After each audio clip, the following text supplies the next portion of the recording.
The rain fell softly against the window of the dimly lit hospital room, each drop echoing the heaviness in Zara's heart. She sat by her father's bedside, her trembling hands clutching his frail ones, praying for a miracle she knew was slipping through her fingers. Outside, the world carried on, cars honked, life bustled, laughter echoed somewhere in the distance, but here, in this quiet room, time stood painfully still. Zara was only 23, yet life had aged her far beyond her years. She had always been her father's little girl, his pride and joy, his Z, as he called her. Her father, Rahim, had raised her alone after her mother passed away when Zara was only 5. He had been both mother and father, teacher and friend, his entire life revolving around her happiness. But now, she was helplessly watching him fade away, his once strong hands now trembling with weakness, his deep voice now reduced to whispers. Z, Rahim whispered faintly, his eyes fluttering open. You must live your life. Promise me you won't give up. Zara forced a smile through her tears and nodded. I promise, Baba. I'll make you proud. He gave her a faint smile, a smile that had always made her feel safe, and closed his eyes again. That night was the longest of Zara's life. She sat by his bed, holding his hand, telling him stories from her childhood, hoping her voice would keep him tethered to this world a little longer. But at dawn, when the first rays of sunlight broke through the curtains, Rahim's chest rose for the last time, and then fell still. Zara's world shattered in that single, deafening moment. She clutched his lifeless hand to her face, sobbing uncontrollably, feeling like a part of her had died with him.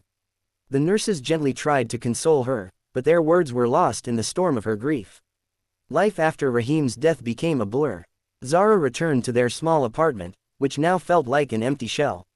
Every corner carried memories of him, his laughter in the kitchen, his humming as he watered plants on the balcony, his gentle scolding when she stayed up too late studying. She would wake up in the middle of the night, expecting to hear his voice, only to be met with haunting silence. With no family left, Zara was truly alone. But life, as it always does, kept moving forward.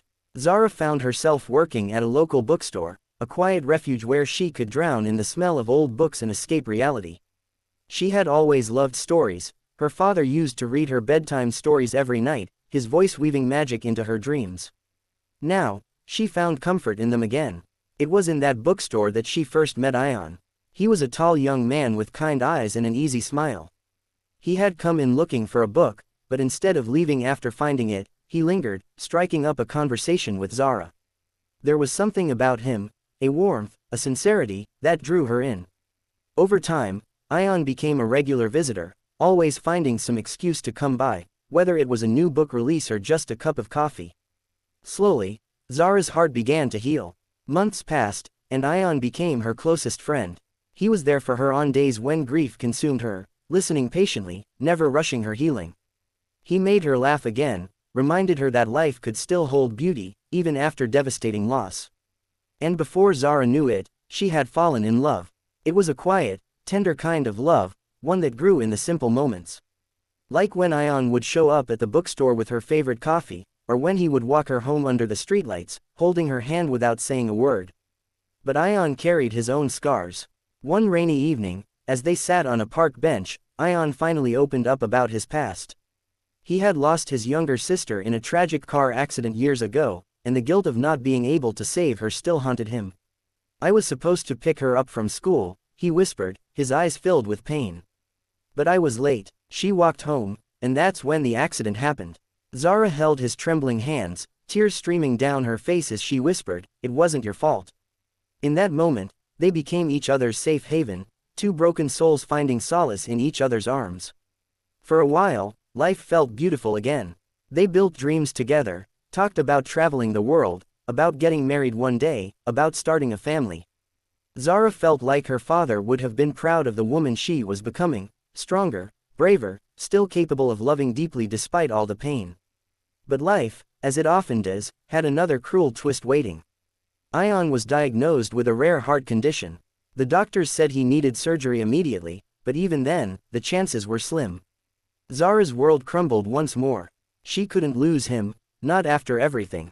She spent every waking moment at the hospital, praying, hoping, pleading with fate to spare him. Ion, even in his hospital bed, was more concerned about Zara than himself. Z, He whispered weakly one night, using the nickname her father had once called her. "Promise me you'll keep living, even if I don't make it." "Don't say that," Zara sobbed, clutching his hand. "You're going to make it. You have to." Ion smiled faintly. "You're the strongest person I've ever known." The surgery day arrived, and Zara sat in the waiting room for hours, her heart pounding with fear. Every second felt like an eternity. When the surgeon finally came out, his expression said it all. Ion didn't make it. Zara fell to the floor, her sobs echoing through the sterile hospital hallway.